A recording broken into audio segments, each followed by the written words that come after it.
नमस्कार, हामी बाउ छोरी अस्ट्रेलियाको सडकमा हिँड्दैछौँ। यहाँको बाटोघाटो कस्तो छ के छ है र के अरे सडकमा हिँड्ने बटुवाको लागि कस्तो व्यवस्था छ, अब बटुवा मैत्री फुटपाथ छ कि छैन भन्ने कुरा म यहाँ पक्कै छ, तर कस्तो छ भन्ने कुरा म हजुरलाई देखाउन गइरहेको छु। धीरतापूर्वक यो भिडियो हेर्नुहोला र मन परेको खण्डमा लाइक सेयर कमेन्ट पनि गर्नुहोला है त। म हजुरलाई अब अर्को क्यामेरा मार्फत यो दृश्य देखाउँदैछु। ल हेर्नुहोस्, कति राम्रो फुटपाथ के, कति फराकिलो पनि छ। झन्डै रोड र यो बराबरै जस्तो छ कि। अब नेपालमा अब न्यू रोडमा फुटपाथ विस्तार गर्ने क्रममा कति बवाल भयो है भने अब कति राम्रो। अब यो त्यो बाटो भयो, यो फुटपाथ भयो, कति फराकिलो छ। ल हेर्नु, सफा पनि छ, कहीँ फोहोरको टुक्रो पनि छैन। यहाँ अगाडि लालुपाते म्याम हिँड्दै हुनुहुन्छ। हेलो लालुपाते म्याम, हेलो म्याम, मजा लिइराखेको अवस्था हो ज्वाइँ साहब, हेलो। र यहाँ छेउमा यो हरियो मैदान छ, यहाँ परेवाहरू कस्तो मजासँग, परेवा पनि कस्ता खालका परेवा हुन्, ठुल्ठुला अर्कै है।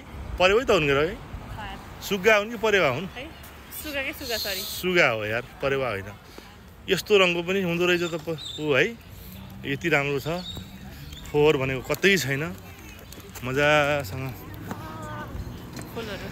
छ सफाइ।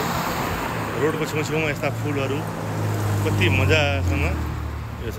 अब यस्तो खालको अब काठमाडौँमा पनि बालेनजीले के न के त गर्नु खोज्नु भएको हो, पक्कै पनि उहाँले यसै देश दुनियाँको देखेरै होला, पक्कै पनि होप्सो। अब उहाँलाई गर्न दिइएन जस्तो लाग्छ मलाई।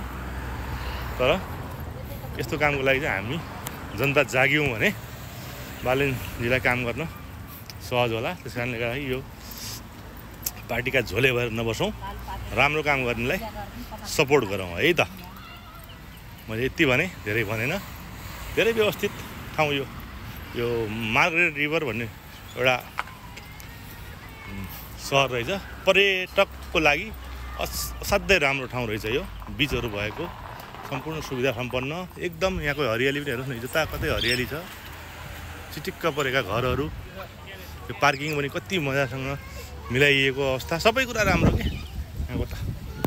के म त धेरै प्रभावित भएको अवस्था हो यो ठाउँदेखि है त। यतिन्जेलसम्म यो धीरतापूर्वक भिडियो हेर्नुभएकोमा सबैलाई धन्यवाद।